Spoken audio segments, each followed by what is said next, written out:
চাঁদাবাজি ও নির্ধারণে বেশি হাসিল আদায়ের প্রতিবাদে মাংস ব্যবসায়ীদের ডাকা ধর্মঘটে রাজধানীতে গরু ও খাসির মাংস বিক্রি কার্যত বন্ধ রয়েছে।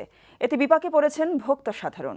কোনো কোনো বাজারে স্বল্প পরিসরে মাংস বিক্রি ও অস্থায়ী ব্যবসায়ীদের কাছে মাংস পাওয়া গেলেও চাহিদার তুলনায় তা অপ্রতুল। মাংস বিক্রির এই অচলাবস্থায় বড় প্রভাব পড়েছে খাবার হোটেল সহ বাসাবাড়ির ছোট বড় বিভিন্ন অনুষ্ঠানে। তামজিদ সুমনের রিপোর্ট। কারওয়ান বাজারের মাংস বাজার প্রতিদিনের মতো নেই জমজমাট বিকিকিনি, নেই কোনো হাঁক ডাক। গাবতলীর গরুর হাটের ইজারাদারদের অতিরিক্ত খাজনা আদায়, চাঁদাবাজি বন্ধ করা সহ কয়েকটি দাবিতে গত সোমবার থেকে রাজধানীর মাংস ব্যবসায়ীরা 6 দিনের ধর্মঘটের ডাক দিয়েছেন। তাই কারওয়ান বাজারের মাংস বাজারেও নেই কোনো গরু বা খাসির মাংস। নিজেদের ব্যবসার ক্ষতি হলেও ব্যবসায়ীরা বলছেন বেশি দামে গরু ছাগল কিনে লাভ করতে পারেন না তারা। মাংসটা আমরা দিব কি থেকে?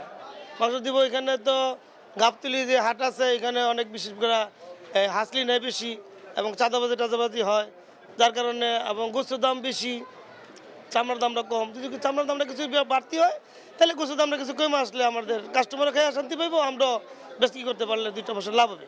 ধর্মঘটের মাঝে যারা মাংস কিনতে এসেছেন তারা পড়েছেন বিপাকে। বলছেন ধর্মঘটের কারণে সাময়িক সমস্যায় পড়তে হচ্ছে তাদের।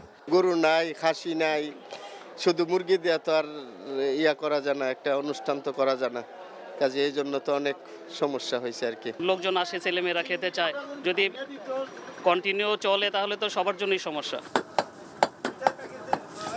রাজধানীতে যখন মাংস বিক্রি বন্ধ রয়েছে তখন এভাবেই স্বল্প পরিসরে মাংসের চাহিদা মেটানোর চেষ্টা করছেন কোনো কোনো ব্যবসায়ী। আর ছোটখাটো বাজারেও 2-1টি দোকান থেকে বিক্রি হচ্ছে গরুর মাংস। অনেক জায়গায় বন্ধ, খুললে আলাইছি আজকে, আবার কালকে তো বন্ধ। কি ক্রেতা পাচ্ছেন না, কাস্টমার কম, এই যে বন্ধর কারণে। ধর্মঘট চলবে আগামীকাল শনিবার পর্যন্ত। রোববার বাণিজ্য মন্ত্রণালয়ে 2 সিটি কর্পোরেশনের সাথে মাংস ব্যবসায়ী সমিতির বৈঠকের পর নতুন কর্মসূচি নেওয়া হবে বলে জানান মাংস ব্যবসায়ীরা।